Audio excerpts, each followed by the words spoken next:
Ինչ են պայմանավորվել Դոնալդ Թրամփն ու Վլադիմիր Պուտինը հեռախոսազրույցի ժամանակ։ Էներգետիկ ու ենթակառուցվածքային օբյեկտների վրա ժամանակավոր զինադադար, գերիների փոխանակում, կողմերի միջև նոր խմբի ստեղծում, որը կաշխատի հակամարտությունը լուծելու ուղղությամբ եւ առաջիկա օրերին Սաուդյան Արաբիայում կկայանա եւս մեկ հանդիպում։ Սրանք հարցերի մի մասն է, որոնց շուրջ ԱՄՆ եւ Ռուսաստանի ներկայացուցիչները եկել են համաձայնության։ Դոնալդ Թրամփը հայտարարել է, որ իրենց հեռախոսազրույցը շատ լավ եւ արդյունավետ էր։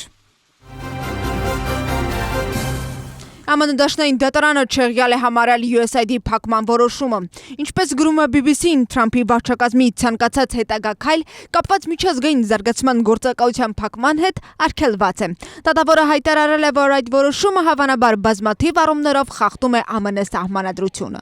Կառավարության արդյունավետության գրասենյակը Իլոն Մասկի գլխավորությամբ հանձնարարվել է վերականգնել մուտքը USAID համակարգչային եւ վճարային համակարգեր աշխատակիցների, այդ թվում արձակուրդում գտնվողների համար։ Դատարանի որոշումը պահանջում է նաև անհապաղ դադարեցնել USAID աշխատակիցների աշխատանքից ազատ արձակումը։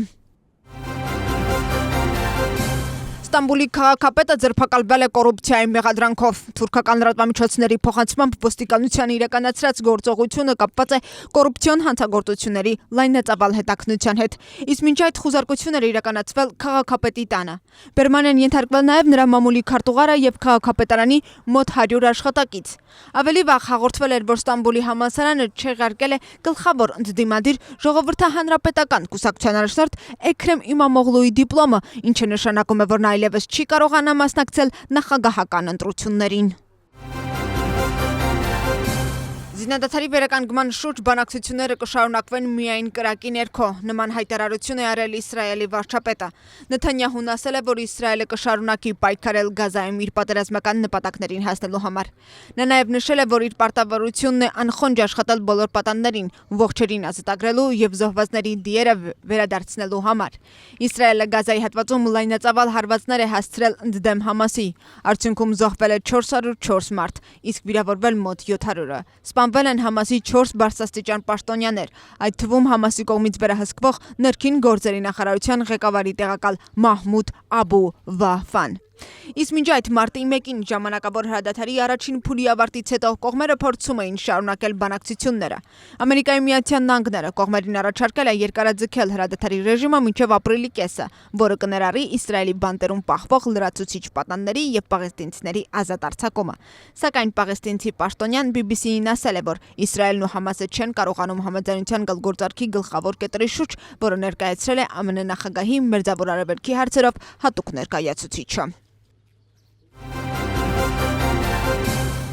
Թմրամիջոցների հետ կապված հանցագործությունների համար ձերբակալվել է եւս 9 մարդ, նրանց թվում են 4 թմրավաճառներ։ Մեղադրյալները Վրաստանի եւ այլ երկրների քաղաքացիներ են։ Դատավորի որոշման հիման վրա իրավապահները մի քանի անգամ թմրամիջոցների վերահսկվող գնումներ են իրականացրել եւ գաղտնի տեսը ձայնագրել այդ գնումները։ Ձերբակալվածների անձնական բնակելի տներում ու տրանսպորտային միջոցների խուզարկությամբ հայտնաբերվել է առանձնապես խոշոր չափի տարբեր տեսակի թմրամիջոցներ, այդ թվում հերոին, կոկային, մետադոն, տրամադոլ, պրեգաբալին, լիրիկա եւ որպես ապացույց բուպերֆոնին պարունակող մոտ 3000 սուբուտեքսի հապ։ Հանցագործությունները նախատեսվում են մինչև 20 տարի ժամկետով կամ ցմահ ազատազրկում։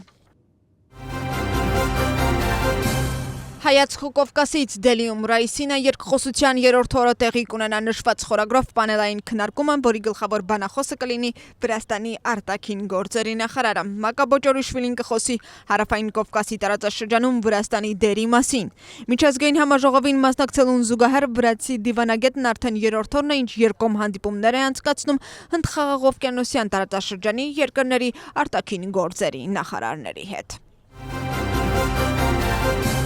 Ֆարայի պահանջներին համապատասխան ԱՄՆ արդարադատության նախարարության կայքեջում հրապարակվել է փաստաթուղթ, ըստ որի Նիկա Գիլաուրի Reformatics ընկերությունը պետք է $600,000 վճարի ամերիկյան լոբբիստական ընկերությանը։ Ըստ պայմանագրի վարձու ընկերությունը պետք է առաջարկներ եւ խորհրդատվություն տրամադրի իրավական, քաղաքական ու խորհրդակցման ռազմավարությունների վերաբերյալ, ապահովի ԱՄՆ կառավարության իրազեկվածության բարձրացումն ԱՄՆ-ի ու Վրաստանի միջև երկկողմ հարաբերությունների հարցերի վերաբերյալ եւ կանոնավոր հանդիպումներ ու տեսազանգեր տրամադրի հաճախորդների հետ։ Ընկերության գործունեության մասին տեղեկատվություն տրամադրելու եւ հետագա գործունեությունը պլանավորելու համար։ Հաճախորդը պարտավորվում է ընկերությանը վճարել ընդհանուր առմամբ $600,000։ Պայմանագիրը թվագրված է 2025 թվականի փետրվարի 20-ով, իսկ Ֆարայում հրապարակվել է մարտի 13-ին։ Ընկերության կողմից ստորագրողը Կարլոս Տրուխիլյոն է, ով 2018-2021 թվականներին եղել է The Organization of American States ընկերության ներկայացուցիչը։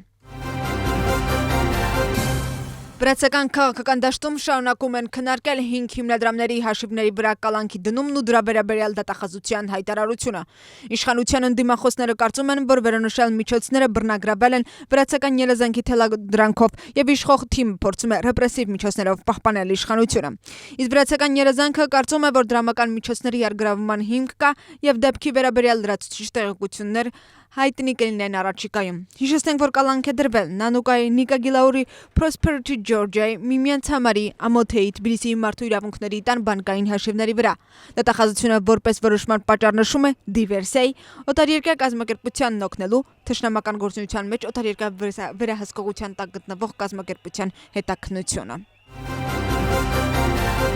Վրաստանի Գարդաբանի շրջանի Սարթիճալայի եւ Մարտկոփի գյուղերում ավարտվել են մանկապարտեզների շինարարական աշխատանքները։ Հաստատությունը նախատեսված է 150 երեխայի համար։ Կազմակերպվել են ննջասենյակ, խաղասենյակներ, հանդերձարաններ եւ վարչական սենյակներ, խոհանոց, ճաշասենյակ, լվացքատուն, վերելակ ու տարհանման աստիճաններ, ինչպես նաեւ հանգստի տարածքներ եւ խաղահրապարակներ։ Մանկապարտեզներն ամբողջությամբ հարմարեցված են սահմանափակ կարողություններ ունեցող անձանց համար։ Քաղաքային զարգացման հիմնադրամը Քվեմոքարտեի շրջանում ընդհանուր առմամբ իրականացրել է մանկապարտեզի կառուցման եւ վերանորոգման 20 ծրագիր։ 2 մանկապարտեզ արդեն ամբողջությամբ վերանորոգվել է։ Մանկապարտեզների կառուցման վերանորոգման նախագծի շրջանակներում պետբյուջեից տրամադրվել է $71 միլիոն չափով ֆինանսավորում։ Նախագծով կկառուցվի ու կվերանորոգվի 885 մանկապարտեզ ողջ Վրաստանում։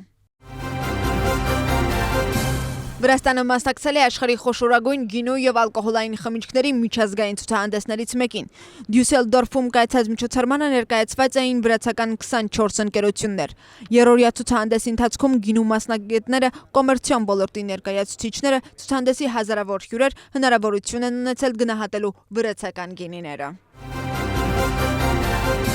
Վրաստան-Հայաստան ֆուտբոլային խաղին մնացել է 1 օր։ Այսօր Վրաստանի ֆուտբոլային ազգային հավաքականը նախախաղային մարզում կանցկացնի Երևանում։ Իսկ մինչ այդ գլխավոր մարզիչ Վիլի Սանյոլը հանդես կգա մամուլի ասուլիսով ու կպատասխանի լրագրողների հարցերին։ Վրաստանի հավաքականը կհանդիպի Հայաստանի երկխաղյա Play-off-ում, որպեսզի պահպանի իր տեղը Բելիգայում։ Մարտի 20-ին Երևանում, իսկ մարտի 23-ին արդեն Թբիլիսիում։ Երկու հանդիպումներն էլ կհեռարձակվեն Վրաստանի առաջին ալիքով։